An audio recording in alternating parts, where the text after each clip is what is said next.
કે હોર્ટિકલ્ચર એટલે શું? હોર્ટિકલ્ચર એટલે મુખ્યત્વે બાગાયતી પાકોની ખેતી, જેમ કે શાકભાજી, ફળ, ફૂલ. બાગાયતી પાકો છે વધારે પ્રોફિટેબલ. બિલકુલ સાચી વાત છે. તો સોઇલ ટેસ્ટિંગ ખેતી માટે કેટલું જરૂરી છે? જેમ તમે ડૉક્ટરની જોડે જાઓ અને તમારા રિપોર્ટ વગર તમને ડૉક્ટર દવા લખીને આપી દે અને તમે અચરજ પામો કે ડૉક્ટરે આમ કઈ રીતે દવા આપી દીધી, એમ જમીનનું ટેસ્ટિંગ પણ કરવું જરૂરી જ છે. જમીનમાં હોય છે ઓર્ગેનિક કાર્બન, તો એ જમીનનો કેટલો હોવો જોઈએ? જમીનનો ઓર્ગેનિક કાર્બન 0.75% હોવો જોઈએ, જે આઈડિયલ હોવો જોઈએ, પણ અત્યારની કન્ડિશન પ્રમાણે 0.25 થી 0.50 સુધીનો છે. તો કચ્છ રિજિયનમાં કમલમ, ડ્રેગન ફ્રૂટ અને ખારેકની ખેતી સારી એવી થઈ શકે છે. પ્લસ સૌરાષ્ટ્ર રિજિયનમાં બી કમલમ સારું થઈ શકે છે અને મેંગો તો સદાબહાર છે જ. ઉત્તર ગુજરાતની વાત કરું તો ત્યાં બી પાણીની થોડી સ્કેરસિટી છે, તો એ વિસ્તારમાં તમે લોકો મતલબ અશ્વગંધા જે એક મેડિસિનલ પ્લાન્ટ છે, એ ઓછા પાણીમાં સારો થઈ શકે છે. દક્ષિણ ગુજરાતની વાત કરું તો ત્યાં શાકભાજી સારી રીતે થઈ શકે છે. ખાતર આપતી વખતે કે ખાતર લેતી વખતે ખેડૂતોએ કઈ કઈ બાબતો ધ્યાનમાં રાખવી? ખાતર આપતી વખતે એક તો છોડના સ્ટેજ પ્રમાણે ખાતર આપવું હોય છે કે જેટલી વધારે દવા છાંટશું એટલો એમાંથી જીવાત કે રોગનું નાશ થઈ જશે. તો આ મેન્ટાલિટી ક્યાં હદ સુધી સાચી છે? આ ખરેખર એમ તો ખોટી કહી શકાય છે. પણ માણસના મગજમાં પહેલું દ્રશ્ય આવે તો ગ્રીન. 40 દિવસમાં 10,000, if I am not wrong, 10,000 જેટલા તમારે ફોલોવર છે, એટલે 10,000 ખેડૂતો તમને જોતા હતા અને તમારી પાસેથી કંઈક શીખતા હતા. અને હાલમાં 23,000 થી વધારે ખેડૂતો કોઈ પણ પાક વાવો છો તો હું તો એવું માનું છું કે દરેક ખેડૂતોએ પોતાના પાકનું માર્કેટિંગ ચાલુ કરવું જોઈએ. તમે જે વાવો છો એ લોકોને દેખાડશો તો લોકો ખરીદશે તમારી જોડે. નોલેજ હોય તો ખેતીને પણ ધંધો બનાવી શકાય, અને જો ન હોય તો ફક્ત મજૂરી. આજે સ્માર્ટફોનની સાથે સાથે ખેડૂતો પણ સ્માર્ટ થતા જાય છે. આજે ખેતીમાં ટેકનોલોજી છે, બ્રાન્ડિંગ છે, એક્સપોર્ટ છે અને સૌથી ઇમ્પોર્ટન્ટ યુવાનોનું વિઝન છે. નમસ્કાર ખેડૂત મિત્રો, હું છું યશવી અઘારા અને આપ જોઈ રહ્યા છો કૃષિ એસેટ ચેનલ પર. આજે આવા જ એક પ્રેરણાદાયી યુવા ખેડૂત આપણી સાથે મોજૂદ છે કે જેઓ સોશિયલ મીડિયા પર હજારો ખેડૂતોને પોતાના ઘણા વર્ષોના ખેતીના અનુભવના નિચોડને ખૂબ જ સરળ ભાષામાં ઘણા ખેડૂતો સુધી પહોંચાડી રહ્યા છે. તો વધુ સમય ન લેતા આપણે આ યુવા ખેડૂતની સાથે આજે મોડર્ન ફાર્મિંગ બાબતે ખૂબ જ ગહન ચર્ચા કરવાના છીએ. તો આ વિડીયોને અંત સુધી જરૂરથી જોજો અને ઘણી નવી માહિતી તમને મેળવવા મળશે. તો નમસ્કાર સર, આપનું હાર્દિક સ્વાગત છે અમારા કૃષિ એસેટ ચેનલ પર.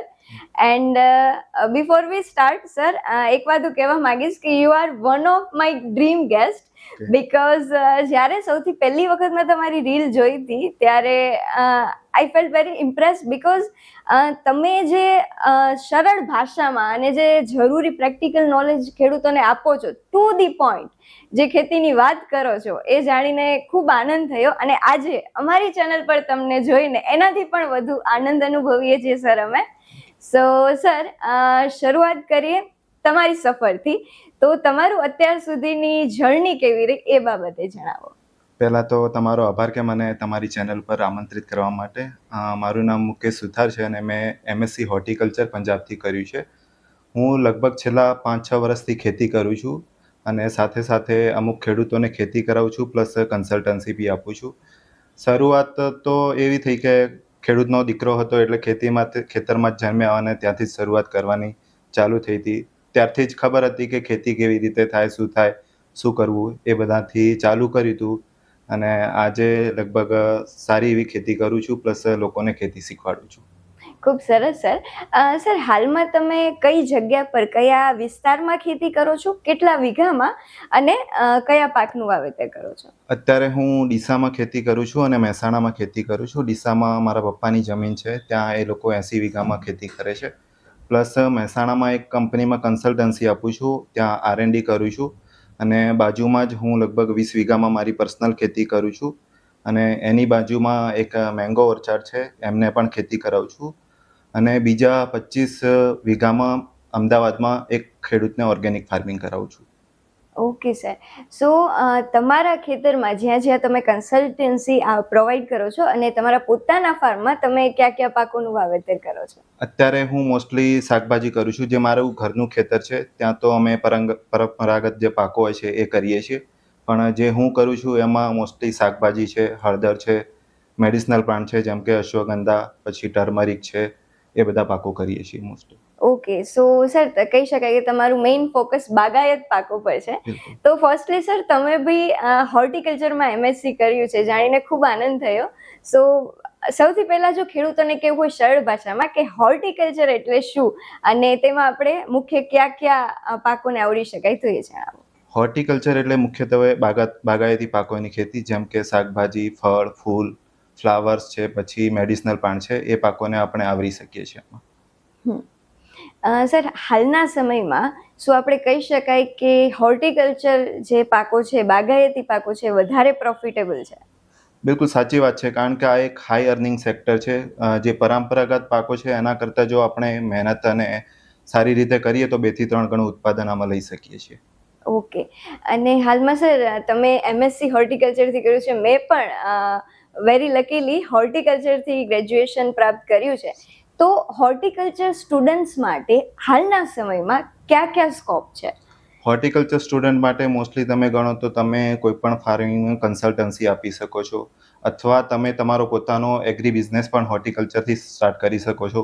જેમ કે કોઈ પણ પ્રોડક્ટની બાય પ્રોડક્ટ બનાવી અને એનું તમે માર્કેટિંગ કરીને વેચી શકો છો. તમારો જો આંબાનો બગીચો હોય તો એનું તમે ઓનલાઈન માર્કેટિંગ કરીને જે તમને નોર્મલ મંડીના ભાવ મળે એના કરતાં 2 ગણા ભાવે પણ તમે વેચી શકો છો.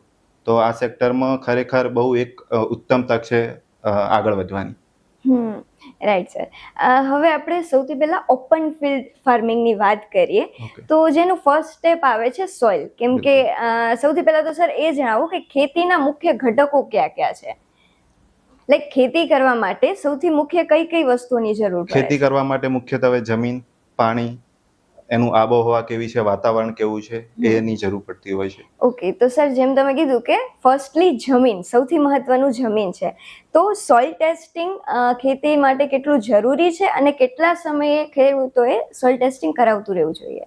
જેમ તમે ડૉક્ટરની જોડે જાઓ અને તમારા રિપોર્ટ વગર તમને ડૉક્ટર દવા લખીને આપી દે અને તમે અચરજ પામો કે ડૉક્ટરે આમ કઈ રીતે દવા આપી દીધી, એમ જમીનનું ટેસ્ટિંગ પણ કરવું જરૂરી જ છે. એનાથી તમને ખબર પડે છે કે તમારા જમીનમાં કયા પોષક તત્વો અવેલેબલ છે, ઓર્ગેનિક કાર્બન કેટલો છે, તો તમે એના પ્રમાણે તમે પોષક તત્વો આપી શકો છો, ખાતર આપી શકો છો, પ્લસ ખાતરનો ખર્ચો ઘટાડી શકો છો. જેમ કે એક એક્ઝામ્પલ આપું કે તમે રિપોર્ટ કરાયો અને ફોસ્ફરસ જમીનમાં વધારે છે તો તમે પછી તમારે ડીએપી નાખવાની જરૂર નથી, કારણ કે ફોસ્ફરસ ઓલરેડી વધારે છે, તો પછી ડીએપીનો ખોટો ખર્ચો કેમ કરવો? તો એ ખર્ચો ના કરી શકાય. પ્લસ તમારે જમીનનો રિપોર્ટ તમે પાકની શરૂઆતમાં કરવો જોઈએ અને એક વખત લગભગ 2 થી 3 વર્ષે એને રિપીટિંગમાં કરવો જોઈએ તમારે એ જ જમીનનો રિપોર્ટ. ઓકે સર, જે રીતે આપણે જમીનની વાત કરી એ રીતે પાણીનું પણ ટેસ્ટિંગ કરવામાં આવે છે, વોટર ટેસ્ટિંગ, તો એ કેટલું જરૂરી છે? જેમ કીધું બ્લડ રિપોર્ટ જમીનનો કરવો જોઈએ, એ જ રીતે પાણીનો પણ કરવો જોઈએ. ધારો કે પાણીમાં EC વધારે હોય તો એ પણ છોડને અપટેક કરવામાં તમે ખાતરની સાથે નાખો તો પ્રોબ્લેમેટિક બની શકે છે, એટલે એનો બી ટેસ્ટિંગ કરવું બહુ જ જરૂરી છે. ઓકે સર, હવે એક આઈડિયલ મેઝરમેન્ટની જો વાત કરીએ તો મેઇનલી જમીનમાં હોય છે ઓર્ગેનિક કાર્બન, તો એ જમીનનો કેટલો હોવો જોઈએ આઈડિયલી અને અત્યારે એવરેજ કેટલો ઘટી રહ્યો છે? જમીનનો ઓર્ગેનિક કાર્બન 0.75% હોવો જોઈએ, જે આઈડિયલ હોવો જોઈએ, પણ અત્યારની કન્ડિશન પ્રમાણે 0.25 થી 0.50 સુધીનો છે. અને એના માટે તમારે FIM કે વર્મી કમ્પોસ્ટ કે એવા બધા ખાતરો, મતલબ નેચરલ ઓર્ગેનિક ખાતરો નાખીને એનો ઓર્ગેનિક કાર્બન વધારવો જોઈએ. હવે સર આપણે વર્મી કમ્પોસ્ટની એક વાત કરી તો શું આપણે જે રાસાયણિક ખાતરો વાપરીએ છીએ DAP, યુરિયા, એની સાથે સાથે આપણે વર્મી કમ્પોસ્ટ યુઝ કરી શકીએ કે નહીં? એ કરી શકાય, પણ અમુક દિવસની ગેપ રાખીને કરવો જોઈએ. ધારો કે તમે FIM ને નાખ્યું તો એની સાથે જ તમે પેલું ખાતર નાખો છો રાસાયણિક, તો એક પ્રક્રિયા બનીને એનું જેટલો સંતુલિત કરવું જોઈએ જમીનને એટલું ના કરી શકે, તો તમે બેઝલ ડોઝમાં અમુક દિવસો પહેલા આ વસ્તુ નાખો, પછી તમારા બીજા રાસાયણિક ખાતરોનો યુઝ કરવો જોઈએ. Okay, get it. મતલબ કે ઘણા ખેડૂતો એવું કરતા હોય છે કે સાથે જ કેમિકલ ફર્ટિલાઇઝરની સાથે જો વર્મી કમ્પોસ્ટ નાખવામાં આવે તો એક એવી માહિતી પણ છે કે એના લીધે જે અળસિયા છે એ કેમિકલ ફર્ટિલાઇઝરના લીધે મૃત્યુ પામે છે, તો એનો કોઈ મતલબ જ નથી. પછી ખેડૂતોને એવું થાય છે કે અળસિયાનું ખાતર હતું પણ એનો તો કોઈ ફાયદો જ ન થયો, તો મે બી એનો ટાઈમિંગ રોંગ હોઈ શકે એનો યુઝ કરવાનો. ઓકે, તો સર હવે આપણે વાત કરીએ પાકની, કે સૌથી મુખ્ય હોય છે કે કયો પાક વાવવો, તો પાકની પસંદગી કરતી વખતે કઈ કઈ બાબતોનું ધ્યાન રાખવું જોઈએ? પાકની પસંદગી કરતી વખતે એક તો તમારું જમીન, તમારી કેવી જમીન છે, રેતાળું છે કે ગોરાડું છે કે એ ધ્યાનમાં રાખવું જોઈએ. પ્લસ પાણીનો સ્ત્રોત કેવો છે, પાણી મીઠું છે, ક્ષારવાળું છે કે એ કયું છે એ ધ્યાન રાખવું જોઈએ. પ્લસ તમારી આબોહવા, કે આબોહવા સૂકું, કેટલી ઠંડી પડે છે, કેટલી ગરમી પડે છે. કારણ કે અમુક પાકને શિયાળામાં અમુક ઠંડીની જરૂરિયાત હોય. ધારો કે દિવસનું ટેમ્પરેચર વધી ગયું તો એ પાક એટલા સારા નથી થતા, તો એ વસ્તુનું ધ્યાન રાખવું બહુ જ જરૂરી છે. આપણું જે ગુજરાત રિજિયન છે એની આબોહવા અને જમીનને ધ્યાનમાં રાખીને તમે કોઈ પણ 5 એવા પાક કહી શકો કે જે અત્યારના સમયમાં હાઈલી પ્રોફિટેબલ હોય આપણા રિજિયન માટે? અત્યારના કન્ડિશન પ્રમાણે તમે જોઈએ તો કચ્છ રિજિયનમાં કમલમ, ડ્રેગન ફ્રૂટ અને ખારેકની ખેતી સારી એવી થઈ શકે છે. કારણ કે ત્યાં ક્ષારવાળી જમીન છે અને ત્યાં એ લોકો સારી રીતે કરી શકે છે. પ્લસ સૌરાષ્ટ્ર રિજિયનમાં બી કમલમ સારું થઈ શકે છે અને મેંગો તો સદાબહાર છે જ. અને પછી ઉત્તર ગુજરાતની વાત કરું તો ત્યાં બી પાણીની થોડી સ્કેરસિટી છે. તો એ વિસ્તારમાં તમે લોકો મતલબ અશ્વગંધા જે એક મેડિસિનલ પ્લાન્ટ છે એ ઓછા પાણીમાં સારો થઈ શકે છે, એ તમે કરી શકો છો. દક્ષિણ ગુજરાતની વાત કરું તો ત્યાં શાકભાજી સારી રીતે થઈ શકે છે અને મતલબ ત્યાં સુરત ને મુંબઈ ને માર્કેટ નજીક હોય તો તમે એક્ઝોટિક વેજીટેબલ પણ ત્યાં સારી રીતે ગ્રો કરી શકો છો. કે આપણને માર્કેટ ત્યાંથી સીધું પડે. બિલકુલ. ઓકે સર, ઘણા બધા વિસ્તારો એવા છે ગુજરાતમાં કે જ્યાં સિંચાઈની હજી પણ વ્યવસ્થા નથી, કે જ્યાં ખેતી માત્ર વરસાદ આધારિત થાય છે. તો એ ખેડૂતોને જો આખું વર્ષ, કેમ કે એમનું જીવન તેના પર નિર્ભર હોય છે, ખેતી ઉપર જ માત્ર, તો એ ખેડૂતોને જો આખું વર્ષ કોઈ પાક લેવો હોય તો એ કયા પાક એવા છે કે જે બહુ ઓછા પાણીમાં તે લઈ શકે? એવા પાક તો એવો છે કે સરગવો એક પાક છે એવો છે કે એ ઓછા પાણીમાં તમને સારું એવું રિટર્ન આપે છે. પ્લસ એક મોટો એગ્રી બિઝનેસ પણ બની શકે છે. પછી જેમ મેં પહેલા કીધું કે ખારેક, એ પણ એક સારો એવો પાક છે જે ઓછા પાણીમાં બહુ સારો ગ્રો થાય છે. પછી કમલમ બી એ છે કે એ બી સારું એવું ઓછા પાણીમાં ગ્રોથ થઈ શકે છે. હવે સર, આપણે જ્યારે પાક નક્કી થઈ ગયો કે આ પાકનું આપણે વાવેતર કરવું છે, તો હવે બીજો મુખ્ય પ્રશ્ન આવે છે બિયારણનો, કે એનું કઈ વેરાયટી લેવી. ઘણી બધી વેરાયટીઝ અવેલેબલ છે બધા પાક માટે, તો એની કઈ વેરાયટી લેવી અને ક્યાંથી લેવું એ પસંદગી કઈ રીતે કરી શકે ખેડૂત? સૌથી પહેલા તો તમારે એ ચેક કરવું કે એ બીજ સર્ટિફાઈડ છે કે નહીં. તો તમે આગ્રહ રાખો કે સર્ટિફાઈડ, પ્લસ તમારી આજુબાજુ કોઈ લોકો એની ખેતી કરતા હોય તો એમને પૂછો કે આ બિયારણની એકાઉન્ટેબિલિટી કેવી છે, એમને પૂછીને તમે સિલેક્ટ કરી શકો છો. પછી એનું એક્સપાયરી ડેટ ચેક કરો કે આ કેવું છે.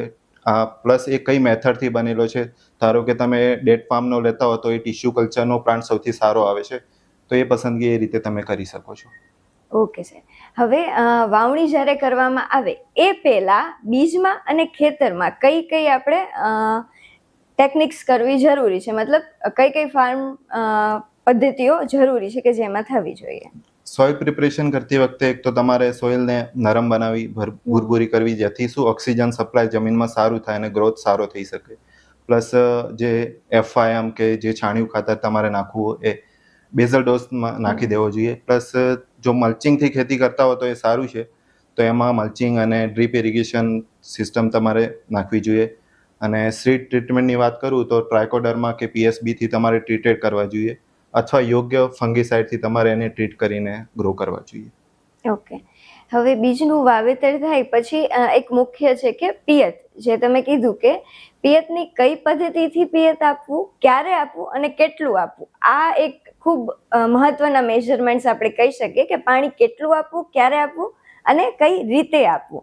તો એ કોઈ પણ પાક માટે કઈ રીતે નક્કી કરી શકાય? જમીનનો ભેજ કઈ રીતે જાણી શકાય? ઓકે, સો સૌથી પોસિબલ બને તો તમે ડ્રીપ ઇરિગેશન અપનાવવી જોઈએ દરેક ખેડૂતોએ. કારણ કે એનાથી તમે સચોટ પાણી એના મૂળ સુધી અને ખાતર સચોટ રીતે પહોંચાડી શકીએ છીએ. અને જો કયા છોડને કેટલું પાણી આપવું, તો એના માટે એક ટેકનિક છે કે ધારો કે છોડની આજુબાજુ 6 ઇંચ જેટલો ખાડો ખોદીને તમારે માટી હાથમાં પકડો. જો લાડવા જેવું બંધાઈ જાય તો એવું છે કે પાણી આપવું ના જોઈએ, અને જો માટી છૂટી પડી જાય તો એવું છે કે પાણી આપવું જોઈએ. એ રીતે તમે એને ડિસાઈડ કરી શકો કે પાણી આપવું કે ના આપવું જોઈએ.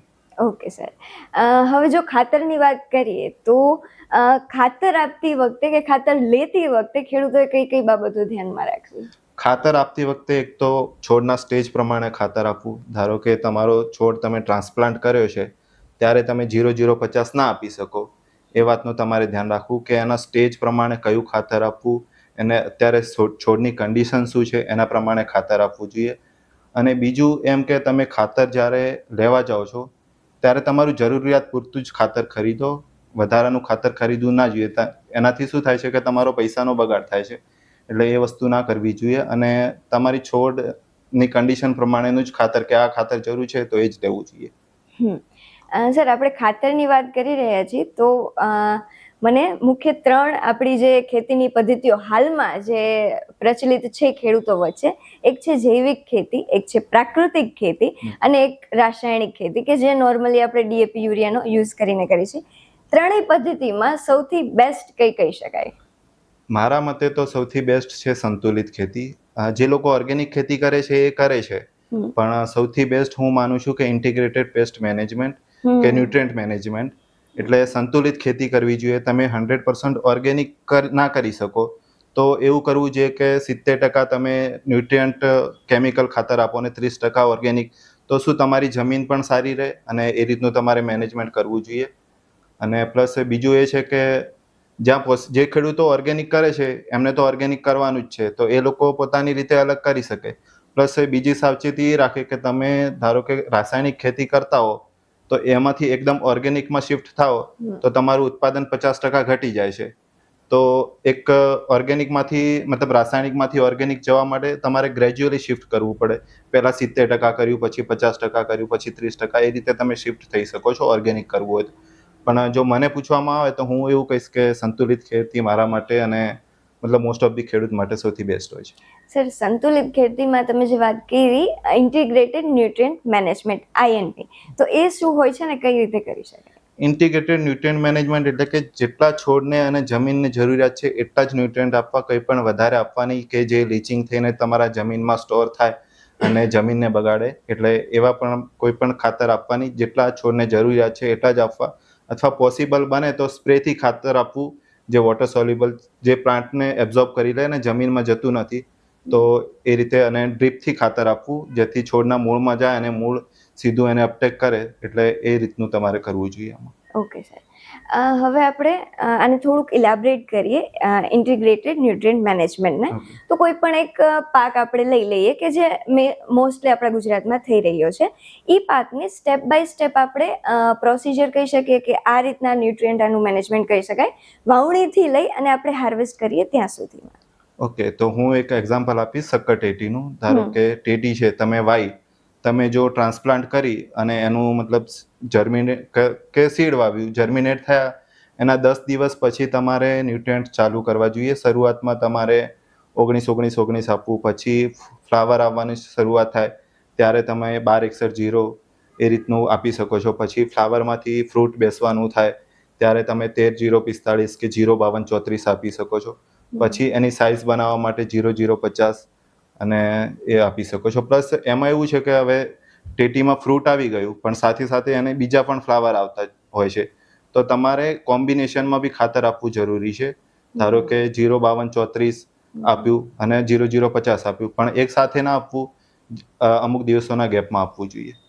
ઓકે, અને જે આપણે ટેકનિક કીધી કે યા તો આપણે ફર્ટિગેશન એટલે કે ડ્રીપ દ્વારા આપી શકીએ યા તો સ્પ્રે થ્રુ, તો આ જ્યારે ખાતર આપવામાં આવે ત્યારે ફાર્મર્સે કોઈ પોતાના માટે પ્રોટેક્શન કે મેઇનલી શું હોય કે જ્યારે ફર્ટિલાઇઝર આપે, જે આપણે બ્રોડકાસ્ટથી આપતા હોય તો ફાર્મરે માસ્ક કે ગ્લવ્સ પહેરવા જરૂરી હોય છે, જે આપણે ત્યાં લગભગ કોઈ યુઝ નથી કરતું.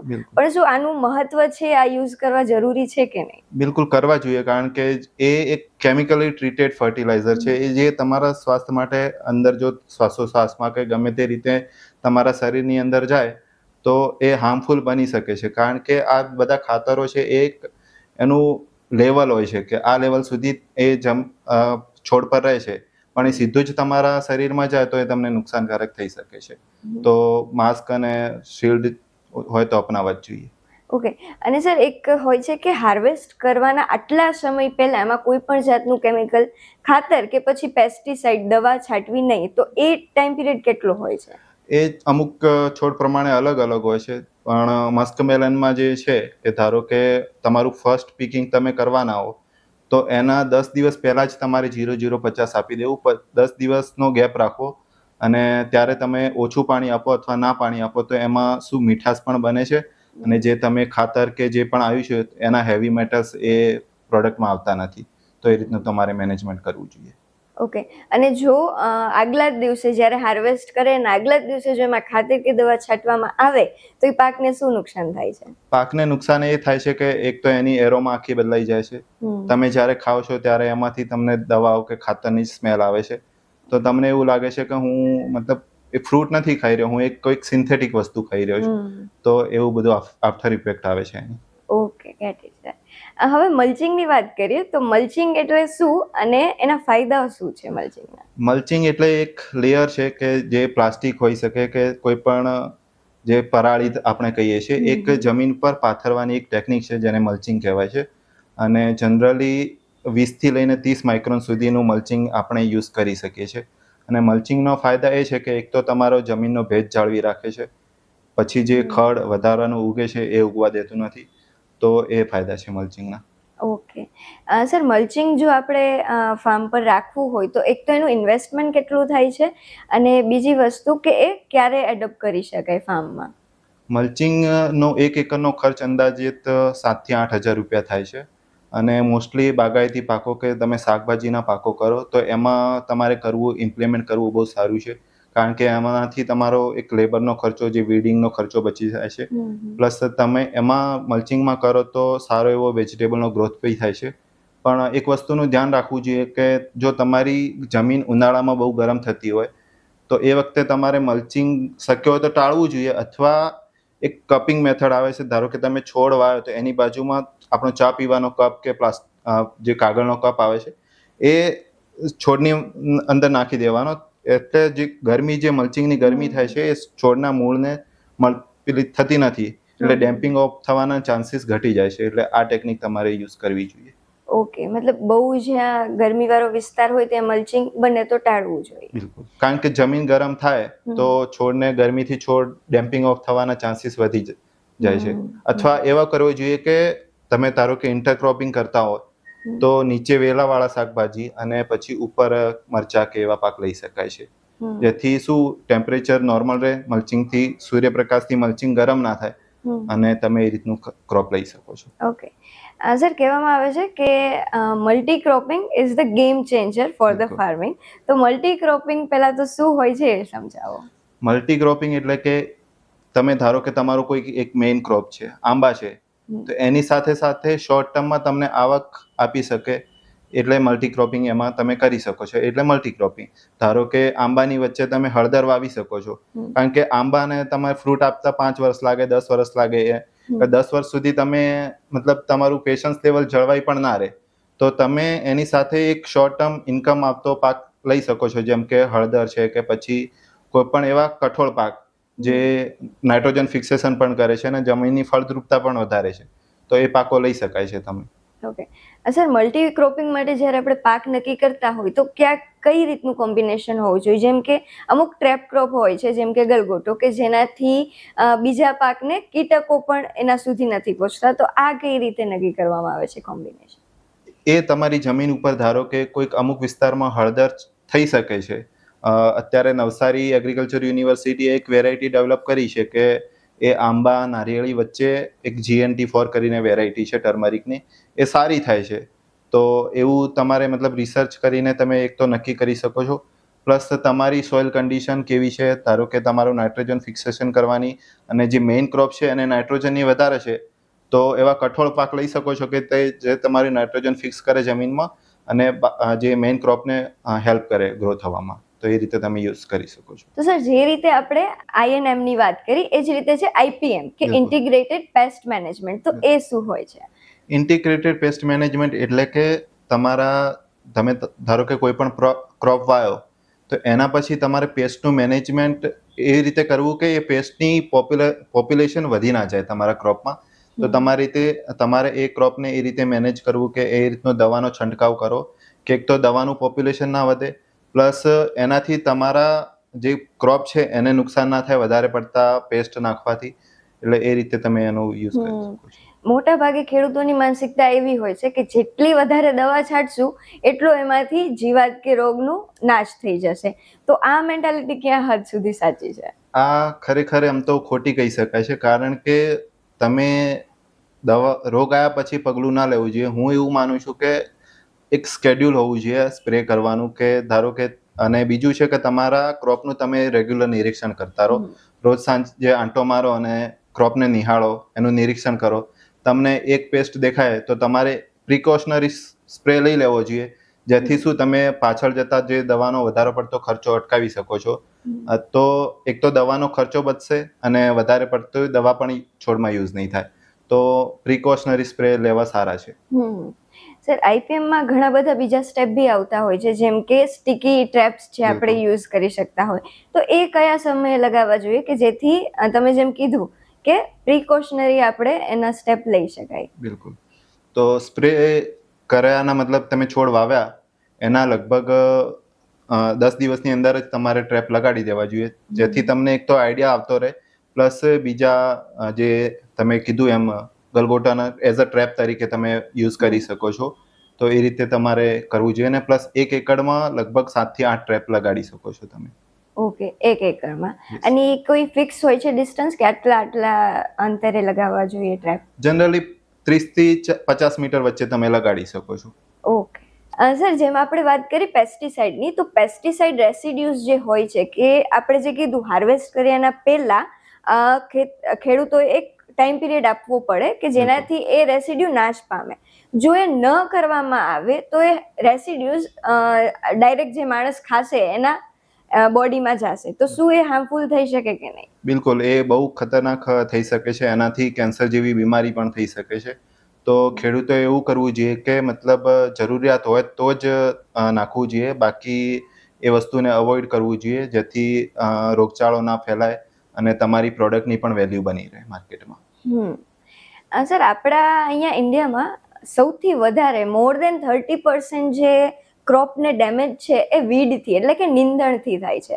પણ ખેડૂતોનો મુખ્ય ફોકસ મને એવું લાગે છે કે પેસ્ટ ઉપર, કીટ અને રોગ ઉપર હોય છે. તો વીડને એટલે કે નીંદણને નાશ કરવા માટે કયા કયા પગલા પ્રિકોશન્સના રૂપે લેવા જોઈએ? પ્રિકોશન્સ તો એક તો સૌથી પહેલું છે કે મલ્ચિંગ યુઝ કરવું જોઈએ, જેનાથી મતલબ તમે મલ્ચિંગ યુઝ કરો તો ત્યાંથી વીડ ઉગતું જ નથી. પ્લસ જો તમારી વચ્ચે ગેપ છે બે પ્લાન્ટની વચ્ચે, બે બેડની વચ્ચે, તો નાના ટ્રેક્ટરથી કે એવા મશીનરીથી પહેલાં તો કંટ્રોલ કરવું જોઈએ. કોઈ પણ વીડીસાઇડનો સ્પ્રે ટાળવો જોઈએ કે જેથી એ જમીનને પણ હાર્મફુલ બનાવે. એટલે એ રીતનું તમે પગલાં લઈ શકો છો. ઓકે સર, હવે વાત કરીએ ફાઇનલી હાર્વેસ્ટિંગ સ્ટેજની, કે જેની ખેડૂતો આટલી બધી મહેનત પછી કહેવાય ને કે it's like a festival for farmers, કે ચલો ફાઇનલી હવે આપણે જે આટલી મહેનત કરીને પાક ઉગાડ્યો છે એને હાર્વેસ્ટ કરવાનો છે. પહેલા તો પોતે ઉગાડેલા કોઈ પણ પાક હોય એને હાર્વેસ્ટ કરવાની મજા કેવી હોય છે? હાર્વેસ્ટ કરવાની મજા તો ખરેખર બહુ હોય છે કે આ પાક માર્કેટમાં લઈ જઈશું, સારા પૈસા મળશે. આપણે જે વિચાર્યું હતું એ મતલબ ધારો કે કોકના પૈસા સીડ લાવ્યા છે કે ખાતર લાવ્યા છે, તો પહેલા તો એના પૈસા આપી દઈશું, પછી જે બચશે એનાથી કંઈક આપણા માટે કે આપણી જમીન માટે કંઈક કરશું, તો એની તો ખુશી વધારે જ હોય છે. અને એવું હોય છે કે જે 40% ખેતી છે અને 60% જે આફ્ટર પ્રોડક્ટ જે છે એ જ તમારા માટે સૌથી મેઇન ઇમ્પોર્ટન્ટ છે. તો સર, વેચાણ માટે કે આપણે જેમ કીધું ને કે વાયવા પહેલા વેચવું જોઈએ, તમે ઘણી વખત તમારા વિડીયોઝમાં મેન્શન કરો છો કે પહેલા વેચાણ પછી વાવણી થવી જોઈએ, તો આના પાછળનો કોન્સેપ્ટ શું છે? આના પાછળનો કોન્સેપ્ટ એક જ છે કે તમે ધારો કે કોઈ પણ ક્રોપ વાવી દીધો પણ એનું માર્કેટ જ તમારે ત્યાં નથી, તો પછી તમે શું કરવાના? તો તમારે પહેલા તો કોઈ પણ ક્રોપ, પરંપરાગત પાકો છે એમના માટે તો ખબર જ છે કે એપીએમસી લઈ જશું ને વેચાઈ જશે, જે ભાવ મળશે આપી દેશે. પણ તમે કોઈક નવા એક્ઝોટિક પાક, શાકભાજી કર્યા કે કોઈ પણ કરે, તો એના માટે ઇમ્પોર્ટન્ટ છે કે તમારું માર્કેટ જાણવું બહુ જ જરૂરી છે, કે એ પાક ત્યાં વેચાશે તો શું ભાવે વેચાશે, આપણને નફો થશે કે નહીં, એ જાણવું ખરેખર બહુ ઇમ્પોર્ટન્ટ છે એના માટે. હમ. અને સર આફ્ટર જે હાર્વેસ્ટિંગ આપણે કરીએ એ પછી જો આપણે પાકનું વધારે મૂલ્યવર્ધન જો કરવામાં આવે તો શું એની વધારે પ્રાઇસ લઈ શકાય કે બિલકુલ લઈ શકાય છે મૂલ્યવર્ધન. અને તમે ધારો કે કોઈ પણ પાક વાવો છો તો હું તો એવું માનું છું કે દરેક ખેડૂતોએ પોતાના પાકનું માર્કેટિંગ ચાલુ કરવું જોઈએ. તમે જે વાવો છો એ લોકોને દેખાડશો તો લોકો ખરીદશે તમારી જોડે. પ્લસ જે મિડલમેન છે એ લોકો તમારું 20 થી 30% પ્રોફિટ તો એ લોકો જ લઈ જાય છે. પણ તમે ખેતરમાંથી સીધું કન્ઝ્યુમરને આપશો તો એક તો તમારું પ્રોફિટ 30-40% વધારે આવશે. તો આવું મૂલ્ય સંવર્ધન કે જે હોય છે એ તમારે કરવું જ જોઈએ ડેફિનેટલી. આના માટે સર કયા કયા સ્ટેપ લઈ શકે એક ખેડૂત, કેમ કે ખેડૂત નોર્મલી એને ટેકનોલોજીનો આટલું વધારે યુઝ નથી કરતા હોતા, તો એને ડાયરેક્ટ સેલિંગ માટે કે ડાયરેક્ટ ગ્રાહકો સુધી પહોંચવા માટે ખેડૂતે કયા કયા પગલાં લેવા જોઈએ? અત્યારે તો એવું છે કે દરેક ખેડૂત સોશિયલ મીડિયા યુઝ કરે જ છે. ઇન્સ્ટાગ્રામ છે કે ફેસબુક છે. તો ટ્રાય કરે કોઈ પોતાનું એક પેજ બનાવે, પોતાના ખેતરનું ધારો કે કોઈ પણ નામ હોય તો એ પ્રમાણેનું પેજ બનાવે. એમાં રોજ તમે ફોટોઝ અપલોડ કરો. ધારો કે 50 કિલો ભીંડી અવેલેબલ, તો કોઈ પણ માણસ તો એવો હશે જ કે મારે 30 કિલોની જરૂરિયાત છે તો એ લઈ જશે, બાકીની 20 કિલો માર્કેટમાં વેચી દીધી. તો એ રીતનું બધાએ સ્ટાર્ટ કરવું જોઈએ. પ્લસ એવા કસ્ટમર બનાવવા જોઈએ. ધારો કે તમે ભીંડા વાવો છો પણ હું નથી વાવતો, તો એક ખેડૂતે બીજા ખેડૂતને જે ખેડૂત માર્કેટમાંથી લાવે છે એ ભાવે વેચી એવો એક પોતાના ગામમાં કે એવું કોઈક ઓર્ગેનાઇઝેશન બનાવવું જોઈએ કે જેથી આ પોતાના ગામનો માલ ગામમાં વેચાઈ જાય એવું કંઈક કરવું જોઈએ. તો એ રીતે પણ આ મૂલ્ય સંવર્ધન થઈ શકે છે. જે રીતે FPO નો જે કોન્સેપ્ટ છે કે ફાર્મર પ્રોડ્યુસર ઓર્ગેનાઇઝેશન, જે તમે વાત કરી કે બધા ફાર્મર ભેગા થઈ એક સંગઠન બનાવે અને આ રીતે એકબીજાનો માલ વેચવામાં મદદ કરી શકે. બીજી એક વાત છે, જેમ આપણે સોશિયલ મીડિયાની વાત કરી કે તમને 40 દિવસમાં તમે જે રીચ સોશિયલ મીડિયામાં જોઈ છે કે 40 દિવસમાં 10,000, if I am not wrong, 10,000 જેટલા તમારે ફોલોવર્સ, એટલે 10,000 ખેડૂતો તમને જોતા હતા અને તમારી પાસેથી કંઈક શીખતા હતા. અને હાલમાં 23,000 થી વધારે ખેડૂતો, ઇટ્સ સચ અ બિગ નંબર કે 23,000 થી વધારે ખેડૂતો જ્યારે તમારી સાથે જોડાયેલા છે, તમને સાંભળે છે અને તમારી પાસેથી શીખે છે, તો આ એક કેવો અનુભવ રહ્યો તમારા? આ ખરેખર મતલબ બહુ જ હાર્ટવોર્મિંગ અનુભવ રહ્યો. જ્યારે સ્ટાર્ટિંગ કરવાનું વિચાર્યું હતું ત્યારે એવું લાગતું નહોતું કે આટલા બધા ખેડૂતો જોડાશે. અને ચાલુ કર્યું ત્યારે મતલબ એવું લાગ્યું કે ખેડૂતોને કંઈક સાચી જ ઇન્ફોર્મેશન આપવી. કારણ કે આપણે કંઈક ખોટું બોલશો તો 10 જણા કંઈક ના કંઈક તમારા કોમેન્ટમાં કહેશે કે આ ભાઈ ખોટું છે કે આવું છે. એટલે થોડું વિચારીને કે માહિતી સાચી આપવાની. અને ખરેખર બહુ દિલથી આનંદ થયો કે આટલા બધા ખેડૂતો જોડાણા અને એમને માહિતી સારી લાગે છે, એ લોકો શેર બી કરે છે. અને કેટલાય ખેડૂતોના મેસેજ આવે છે કે એ લોકો કે અમારે ખેતીમાં જોડાવું છે, અમારે સ્ટાર્ટ કરવું છે, અમારે આ કરવું છે, તમે માહિતી આપો. તો જેટલો બી ટાઈમ મળે છે એટલો આપું છું અને બહુ સારો અનુભવ રહ્યો મારો. સર આનાથી બેનિફિટ શું થાય છે? કોઈ પણ ફાર્મર જો આ રીતે સોશિયલ મીડિયાની શરૂઆત કરે તો એનાથી મુખ્ય ફાયદો શું થાય છે? પહેલા એવું હતું કે ધારો કે કોઈક ખેડૂત હતો તો એ કંઈક નવું કરતો તો એ એના ગામમાં રહેતું, કારણ કે ગામથી બહાર વાત જતી નહીં. પણ હવે ધારો કે હું કંઈક નવું કરું છું, મેં વિડીયો બનાવીને મૂક્યો સોશિયલ મીડિયા પર, તો એ આખા ઓલ ઓવર ગુજરાતમાં ફરશે અને લોકો કહેશે કે આ ટેકનોલોજી કંઈક સારી છે. તો એ એમાં વધારે સંશોધન કરશે કે એ રીતનું કરશે તો અને પોતાના ખેતરમાં અપનાવશે. તો એ રીતનું મેનેજમેન્ટ કરીને સારું એવું પ્રોફિટ પણ મેળવી શકે છે ખેડૂત અને બધા ખેડૂતોને ફાયદો પણ થતો હોય છે. અને મેઇન વસ્તુ કે જો પોતાની પ્રોડક્ટ એને સેલ કરવી હોય તો એનું માર્કેટ ઓલરેડી રેડી છે અને બસ એક પર્સનલ બ્રાન્ડિંગ જે આપણે કહીએ કે એ પોતાનું ઊભું કરી શકે છે. સર હવે વાત કરીએ એઆઈની, તો એઆઈ ઇન એગ્રીકલ્ચર, ખેતીમાં એઆઈ નો શું રોલ રહ્યો છે? ખરેખર અત્યારે બદલતા જમાનામાં એઆઈ એક સારું પાવરફુલ ટૂલ બની શકે છે. કારણ કે ધારો કે તમારા ખેતરમાં કોઈ રોગ છે, તમે ફોટો સ્કેન કરીને એમાં મૂક્યો તો લગભગ 80 થી 90% તો એ સચોટ જ માર્ગદર્શન આપે છે. એઆઈ જે અમુક પ્લેટફોર્મ છે એ સચોટ માર્ગદર્શન આપે છે.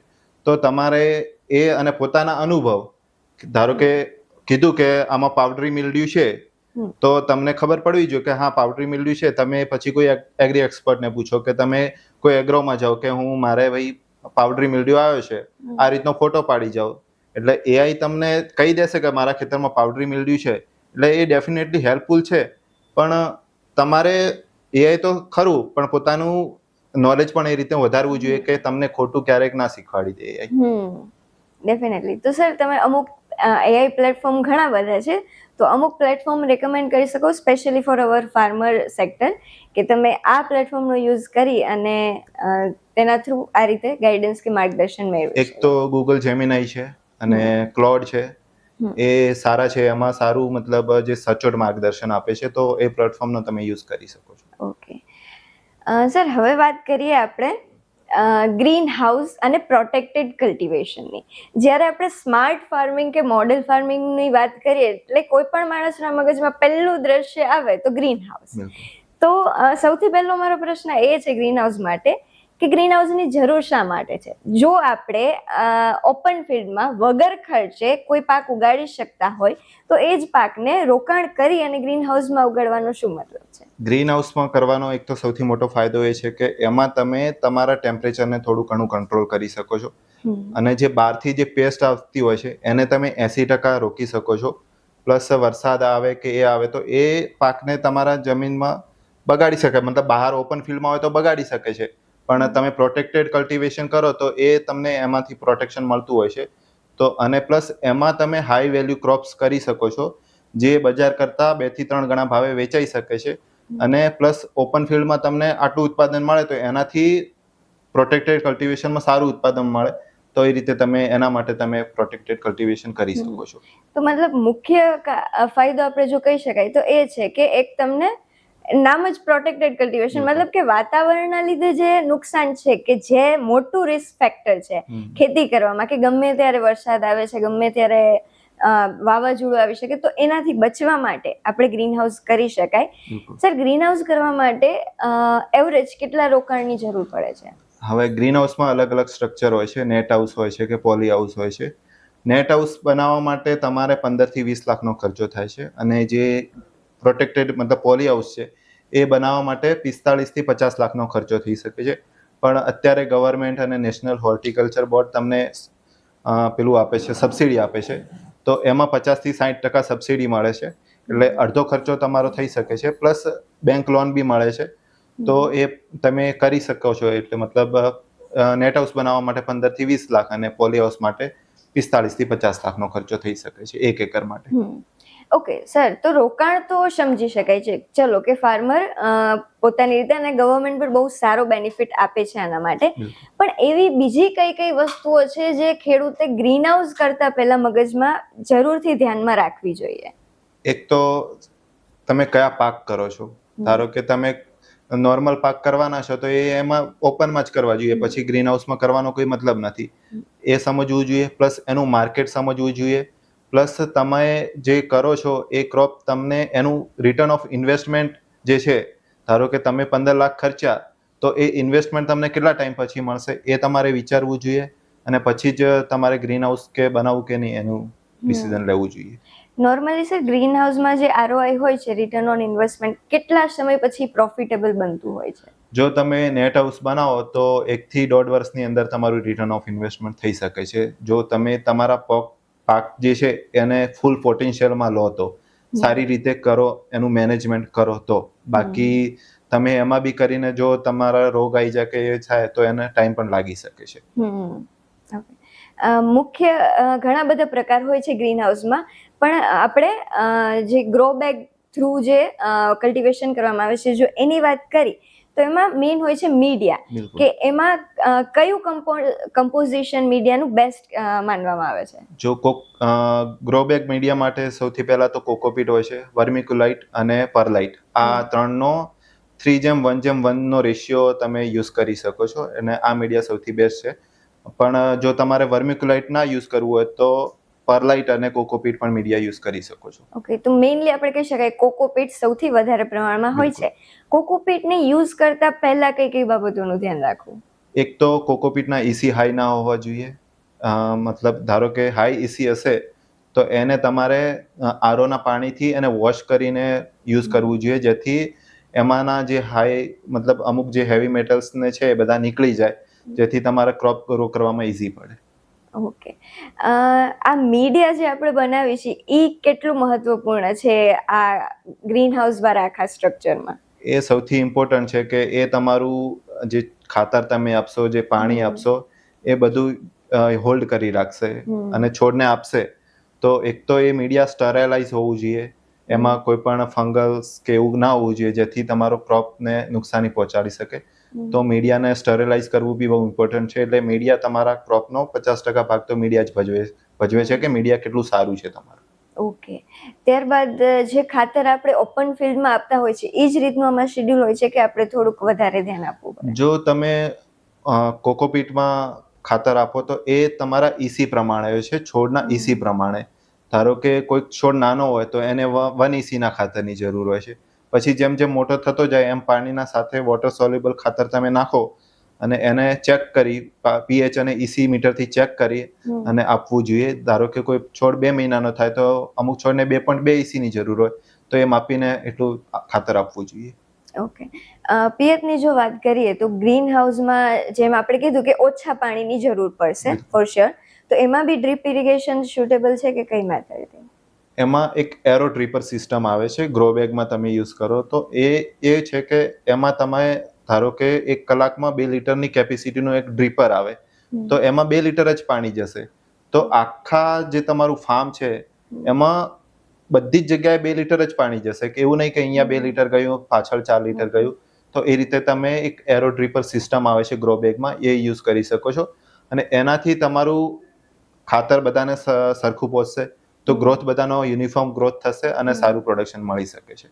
ઓકે, અને જે આપણે કીધું ડ્રીપ ઇરિગેશનની વાત કરી, સાથે સાથે પાણીનું ઈસી અને પીએચ જે તમે કીધું કે મેટર કરે છે, તો એના માટે EC pH time to time એને મેઝરમેન્ટ કરવું પડે છે કે કઈ રીતે? એ તમારે ખાતર આપતા પહેલા રોજ ચેક કરવું પડે છે. ધારો કે તમે ખાતર આપ્યું તો એના પહેલા ઈસી અને પીએચ ચેક કરવું જરૂરી છે. પીએચ જો 6.5 થી ઉપર હશે તો જે એની ન્યુટ્રિયન્ટ અવેલેબિલિટી છે એ ઘટી શકે છે. તો તમારે 5.5 થી 6.5 નું પીએચ રાખવું બહુ જરૂરી છે આમાં. સર, એને મેન્ટેન કરવા માટે શું કરી શકાય પાણીના ઈસી ને? તો એક તો તમારે પોસિબલ હોય તો લો ઈસી નું પાણી 0.8 ઈસી નું પાણી એક તો ચેક કરાવી લેવું જોઈએ કે પાણીનું ઈસી કેટલું છે. અગર એનાથી વધારે હોય તો આરઓ નું પાણી તમે યુઝ કરી શકો છો, આરઓ સિસ્ટમ યુઝ કરી શકો છો જેથી પાણીના ઈસી ઓટોમેટિક ડાઉન થઈ જાય. પછી તમે એમાં વોટર સોલ્યુબલ ખાતર નાખીને એ પાણીના ઈસી વધારી શકો છો અને તમારા જે છોડના સ્ટેજ પ્રમાણે કયું ખાતર છે એ નાખીને આપી શકો છો. ઓકે, તો પૂરી આપણે કહી શકાય કે ઓટોમેટિક સિસ્ટમ છે કે જે તમારે એક વખત સેટ કરી દો. પછી ઘણા લોકોને એવું હોય છે કે ગ્રીન હાઉસમાં એક વખત સિસ્ટમ આપણે બિલ્ડ કરી દીધી પછી આપણે એને સમય આપવાની જરૂર નથી. શું આ સાચું છે? એમાં એવું છે કે અત્યારે એવી ટેકનોલોજી આવી ગઈ છે, તમે ધારો કે પાણી ઓટોમેશન સિસ્ટમ આવી ગઈ છે. ખાતર બનાવીને મિક્સ કરી દીધા ટેન્કમાં, એ મશીન પ્લાન્ટને એમાં ઇનપુટ નાખી દીધા કે આટલા ઇનપુટ છોડને જરૂર છે, તો એ મશીન ઓટોમેટિક જે આપનું સ્ટોક સોલ્યુશન છે એમાંથી ખાતર પાણીમાં મિક્સ કરશે અને પીએચ પણ એ રીતે પીએચ ટેન્ક હોય એમાંથી જેટલું એસિડ જે મિક્સ કરવાનું છે મિક્સ કરશે, જેટલું એનું ડિઝાયર્ડ ઈસી પીએચ છે એ લઈ અને છોડને આપી દેશે. તો આ એક ઓટોમેશન સેક્ટર છે, તો ડેફિનેટલી કહી શકાય કે ઓટોમેશન થવાથી ઈઝી બની ગયું છે કામ. ડેફિનેટલી. નાઉ હવે વાત કરીએ આપણે મેઇન વસ્તુ કે પેસ્ટ અને ડિઝીઝ, રોગ અને જીવાત ગ્રીન હાઉસમાં આવતા નથી. શું આ વાત સાચી છે? આ વાત ખરેખર સાચી નથી, કારણ કે જો એવું નથી કે આવે 80% નથી આવતા, પણ જો તમે મેનેજ ના કરો તો આવી જાય છે અને જે ફેલાવો છે એ 10% વધારો ફેલાવો થાય છે. કારણ કે એક તો એમાં શું છે કે ભેજવાળું વાતાવરણ રહે છે, નેટ હાઉસમાં તમે ટેમ્પરેચર કંટ્રોલ કરો એટલે એનો ફેલાવો ઝડપથી થાય છે, એટલે એને મેન્ટેન કરવું પછી હાર્ડ બની જતું હોય છે. એટલે એવું નથી કે આવતા નથી, એકવાર આવી ગયા પછી એને કંટ્રોલ કરવું બહુ મુશ્કેલ છે. ઓકે, અને મે બી જે સોઇલ બોર્ન ડિઝીઝ હોય છે એ તો આપણે મીડિયામાં જો સોઇલ લીધું જ ના હોય તો એના ચાન્સ નહીવત થઈ જાય? એના બિલકુલ ચાન્સ નથી. ઓકે, બાકીની જે પેસ્ટ કે ડિઝીઝ છે, કીટક જેને આપણે કહીએ, એ આવી શકે છે? ઓકે સર, હવે વાત કરીએ વેચાણની, તો મુખ્ય એવા કયા પાકો છે કે જે ગ્રીન હાઉસ માટે પ્રોફિટેબલ છે? કોઈ પણ 5 પાક જણાવો. ગ્રીન હાઉસ માટે સૌથી પહેલા તો કલર કેપ્સિકમ અને કુકુંબર છે, સદાબહાર ક્રોપ, એ મોસ્ટલી પ્રોફિટેબલ જ આપે છે તમને. એની સાથે ડચ રોઝ તમે કરી શકો છો, પ્લસ જરબેરા કરી શકો છો અને મેડિસિનલ પ્લાન્ટ છે, ટર્મરિક પણ અમુક જગ્યાએ તમે જો એનું પ્રોપર આફ્ટર માર્કેટિંગ કરો તો એ તમને નેટ હાઉસમાં સારું પ્રોફિટ આપી શકે છે. ઓકે. અને જ્યારે આવડું મોટું સ્ટ્રક્ચર આપણે બનાવતા હોય તો આનું જેમ આપણે કીધું કે વેચાણ પહેલા, તો કોન્ટ્રાક્ટ ફાર્મિંગ દ્વારા શું આપણે આનું પહેલાથી જ વેચાણ કરી અને વાવી શકાય કે કેમ? બિલકુલ વાવી શકાય છે. આજે ઘણી બધી કંપનીઓ છે, ફાર્મા જે આયુર્વેદિક કંપનીઓ છે, એ લોકો ટર્મરિકનું પ્રોટેક્ટેડ કલ્ટિવેશનમાં કરાવે છે. કારણ કે ટર્મરિકમાં શું હોય છે કે એમાં કર્ક્યુમિન હોય છે. તમે કર્ક્યુમિન જેટલું હાઈ પર્સન્ટેજનું આપશો, કારણ કે તમે ન્યુટ્રિયન્ટ અને મેનેજમેન્ટ કરો છો એમાં, તો ડેફિનેટલી કર્ક્યુમિન વધવાનું છે. તો કેટલી બધી ફાર્મા કંપની આજે પ્રોટેક્ટેડ કલ્ટિવેશનમાં ટર્મરિક ગ્રો કરાવે છે, તો તમે ડેફિનેટલી કરી શકો છો આમાં. સર, કોન્ટ્રાક્ટ ફાર્મિંગની શરૂઆત કોઈ ખેડૂત કઈ રીતે કરી શકે? એક તો એ કે તમારે કોઈ પણ કંપનીનો કોન્ટેક્ટ કરવો કે મારી જોડે આ ફેસિલિટી અવેલેબલ છે. પ્લસ કંપનીઓ પણ એવું છે કે એમના કોઈક માણસો ફરતા હોય છે ફિલ્ડમાં કે અમારે આટલા ટનની જરૂરિયાત છે, અને એવા ખેડૂતોને શોધતા હોય છે કે મારે આ ટાઈપનું સ્ટ્રક્ચર જોઈએ છે. અને ખેડૂત અને બંને મળીને એ રીતનું કરી શકે છે કે અમે તમને ધારો કે રો મટીરિયલ આપશું, વાવવા માટેનું સીડ આપશું, એ બધું આપશું, ને પછી ખેડૂત પોતાની મહેનત કરે ને પછી કંપની કે તમે એક છોડે તમે મને 800 ગ્રામ હળદર આપો તો હું એ ખરીદી લઈશ, અને એનો ફિક્સ રેટ હોય તો ખેડૂતને પોતાને વેચવા જવાનું ટેન્શન મટી જાય છે અને સારો એવો પ્રોફિટ પણ લઈ શકે છે એમાંથી, કોન્ટ્રાક્ટ ફાર્મિંગથી. ઓકે. તો મતલબ કે વાયવા પહેલા જ તમે વસ્તુને વેચી દો, જેથી તમારું માર્કેટની જે સૌથી મોટી પ્રોબ્લેમ ફાર્મર અત્યારે ફેસ કરે છે એને સોલ્વ કરી શકાય છે. ઓકે સર, હવે વાત કરીએ ગ્રીન હાઉસમાં જે આપણે રોકાણ અને પ્રોફિટની વાત કરી, તો આ રેશિયો મેઇનલી કેટલું વધઘટ થઈ શકે છે આમાં, કે રિટર્ન અને ઇન્વેસ્ટમેન્ટ અને પ્રોફિટમાં? આમાં સૌથી પહેલા એવું છે કે પ્રોફિટ તમને મેળવતા શરૂઆતમાં તમારું રિટર્ન ઓફ ઇન્વેસ્ટમેન્ટ મેળવતા 1.5 થી 2 વર્ષનો ટાઈમ લાગી શકે છે. પછી તમારો કોઈ સ્ટ્રક્ચરનો ખર્ચો કે એમાં નાનું મોટું મેન્ટેનન્સ થતું હોય છે, બાકી કોઈ ખર્ચો નથી. તો બાકી ખાલી ત્યારે પછી ખર્ચો છે કે તમારો જે ગ્રોઈંગનો ખર્ચો આવે છે, જે ઓપન ફિલ્ડમાં આવે છે, એ આમાં આવે છે. એનાથી ઓછો પણ ખર્ચો થઈ શકે છે. એટલે પ્રોફિટ ડેફિનેટલી 1.5 થી 2 વર્ષ પછી ચાલુ થઈ જાય. અને ધારો કે તમે 2 લાખનો ખર્ચો કર્યો હોય તો તમે 5 થી 10 લાખ સુધીનું પ્રોફિટ લઈ શકો છો આમાં. ઓકે. અને સર, હવે આમાં મેઇન રોલ પ્લે કરે છે નોલેજ, કે રોકાણ તો કોઈ પણ વ્યક્તિ કરી શકે છે. હાલમાં ઘણા એવા બિઝનેસમેન પણ હોય છે કે જેમને શોખ હોય છે કે અમારે હાઇડ્રોપોનિક્સ કરવું છે, કે અમારે ગ્રીન હાઉસ કરવું છે, પણ એમનો મેઇન બેરિયર છે નોલેજ, કે એમની પાસે નોલેજ નથી કે કઈ રીતે વાવવું, શું વાવવું અને કઈ રીતે મેન્ટેન કરવું. તો આના માટે શું કરી શકાય? આના માટે તો એક એ છે કે તમારે સૌથી પહેલા અત્યારે બહુ બધી ટ્રેનિંગ્સ ચાલે છે. જે લોકો હાઇડ્રોપોનિક્સ કંપનીઓ છે એ લોકો ટ્રેનિંગ્સ આપે છે, 15 દિવસની કે ટ્રેનિંગ આપે છે. પ્લસ તમારી જોડે ટાઈમ હોય તો કોઈક પ્રોગ્રેસિવ ફાર્મર કે હોય તો એમની વિઝિટ કરો દર વીકેન્ડમાં, એ લોકો શું કરે છે, કઈ રીતે વેચે છે, તો એ રીતનું તમે કરી શકો છો. પ્લસ તમે એ કરી શકો છો કે જે નોન એગ્રીકલ્ચર બેકગ્રાઉન્ડનો માણસ આવે તો એ પોતાનું માર્કેટ સમજીને આવે છે, તો એ પરંપરાગત સિસ્ટમને છોડીને આવે છે. એટલે એને ખબર છે કે મારું માર્કેટ શું છે, હું ખેતીમાં શું કરવાનો છું. તો એ જ લોકો જો ખેતીમાં આવે તો સારું એવું પ્રોફિટ મેળવી શકે છે. ઘણા બધા સ્ટુડન્ટ એવા હોય છે કે જેને agri business after graduation adapt કરવું હોય છે. ઘણા એવા વ્યક્તિ છે કે જે જોબ કરે છે, પણ જોબ કે બિઝનેસની સાથે સાથે આ રીતે ફાર્મિંગ કરવું છે, તો એ શરૂઆત કઈ રીતે કરી શકે ફાર્મિંગની? શરૂઆત એ છે કે મોસ્ટલી જો તમારી ખેતીની જમીન હોય તો તમારા પપ્પા કઈ રીતે ખેતી કરે છે એ સમજવું પડે. પ્લસ મેં જેમ પહેલા કીધું એમ કે કોઈ પ્રોગ્રેસિવ ફાર્મરની વિઝિટ કરો. અત્યારે સોશિયલ મીડિયા એવું છે કે જ્યાં લોકો મતલબ બહુ બધું સારું એવું નોલેજ આપે છે, તો એ લોકો સાથે જોડાઓ કે એમના વિડીયોઝ જોવો. પ્લસ બીજું એવું છે કે અત્યારે બહુ બધી ટ્રેનિંગ્સ ચાલુ છે. તમે ધારો કે તમે આ પોડકાસ્ટ કરો છો તો એમાં ટેકનિકલ માણસો આવે છે, તો ટેકનિકલ નોલેજ લઈને પણ ખેતી ચાલુ કરી શકે. પ્લસ કોઈ સ્ટુડન્ટ હોય તો કોલેજમાં તો એજ્યુકેશન તો આપે જ છે, પણ એની સાથે સાથે જે વિઝિટ કરો છો તમે, પ્લસ ધારો કે જોબ કરો છો તો જોબની સાથે સાથે એક એવા પાકો કરો કે જે હાઈ વેલ્યુ હોય અને શોર્ટ ટર્મ હોય. મતલબ તમને નાના એવા ટાઈમમાં સારું એવું રિટર્ન આપી શકે એવા પાકો તમે લઈ અને ખેતીની સ્ટાર્ટિંગ કરી શકો છો. તો સર, આ રીતે શરૂઆતમાં કયા કયા પાકો લઈ શકાય? જેમ તમે કીધું કે શોર્ટ ટર્મના બી હોય અને પ્રોફિટ પણ તમને આપી શકે, કેમ કે એક મોટિવેશનની જરૂર પડશે બીકોઝ બિલકુલ. તમે સ્ટાર્ટ કરો છો ખેતી. બિલકુલ. તો સ્ટાર્ટિંગમાં સ્મોલ સ્કેલમાં તમારે કરવું હોય તો સક્કરટેટી છે, વોટરમેલન છે, ભીંડા છે, એ બધા પ્લસ શાકભાજીના પાકો છે, એ તમને શોર્ટ ટર્મમાં સારું એવું રિટર્ન તમે જો સારી રીતે મેનેજ કરો તો આપી શકે છે. ઓકે. અને એમનો મેઇન પ્રશ્ન હોય છે સમયનો, કેમ કે કોઈ પણ વ્યક્તિ બિઝનેસ કે જોબ કરે છે તો એમની સાથે સાથે કરવા એમને આમાં કેટલો સમય આપવો જોઈએ પ્રોપરલી? તમે ધારો કે કોઈ જોબ કરો છો તો વીકેન્ડમાં તમે પોતાના ખેતરે જઈ શકો છો. પ્લસ અત્યારે મતલબ બહુ બધા ગ્રેજ્યુએટ છે બીએસસી એગ્રીકલ્ચર કે એમએસસી એગ્રીકલ્ચર, તો એ લોકોને તમે એઝ અ કન્સલ્ટન્ટ તમારા ફિલ્ડ પર રાખી શકો છો. તો એ તમારું ફિલ્ડ મેનેજ કરી શકે ને તમે ધારો કે વીકેન્ડમાં તમને ટાઈમ મળ્યો તો એ વીકેન્ડમાં જઈને તમે ફિલ્ડ મેનેજ કરો, તમારું સમજો કે શું છે. તો એ રીતે તમે ધીરે ધીરે શીખતા જાઓ તો જે એમએસસી ગ્રેજ્યુએટ છે એમને પણ ફાયદો થશે, પ્લસ તમે બી ધીરે ધીરે તમને બી નોલેજ આવી જશે તો તમે પણ ખેતીમાં આગળ વધી શકો છો. ઓકે. હવે એક લાસ્ટ મુદ્દાની વાત કરીએ સર, એગ્રો ટુરિઝમ. તો એગ્રો ટુરિઝમ એટલે શું છે?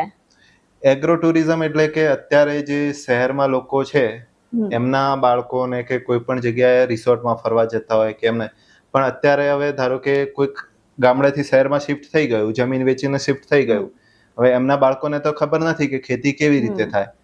તો એક એગ્રો ટુરિઝમ એવો કોન્સેપ્ટ છે કે એમના બાળકોને એક એવી જગ્યાએ ખેતરમાં લઈ શકાય. ધારો કે કોઈક હોય રિસોર્ટ જેવું આપણે બનાવીએ કે મઢુલી બનાવીએ કે ઝૂંપડી બનાવીએ કે એ રીતનું તમે તમારા ફાર્મને ડેવલપ કરો અને ત્યાં રહેવાની 1000 કે 2000 રૂપિયા તમારી મતલબ જે ફેસિલિટી પ્રમાણે ફીસ વસૂલ કરો અને એમને ખેતીનો એક્સપિરિયન્સ આપો.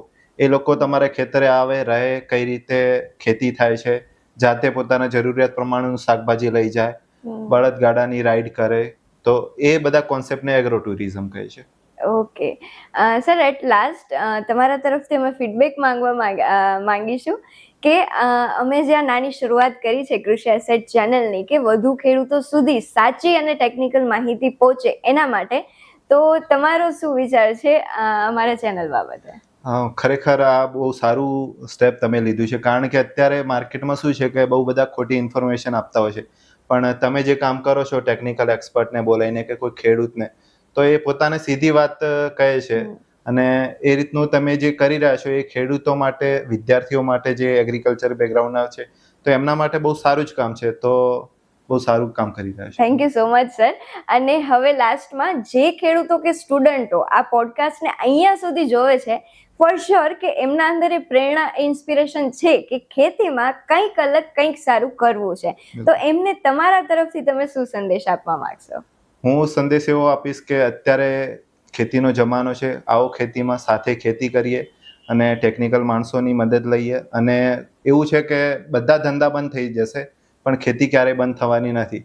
તો ખેતી જરૂર બધાએ કરવી જોઈએ. જેટલો ટાઈમ મળે ઇન્વેસ્ટ કરો, પોતાનું ખુદ ઉગાડીને ખુદ ખાઓ, એનું માર્કેટિંગ કરો અને એક ખેતીને ધંધો બનાવો.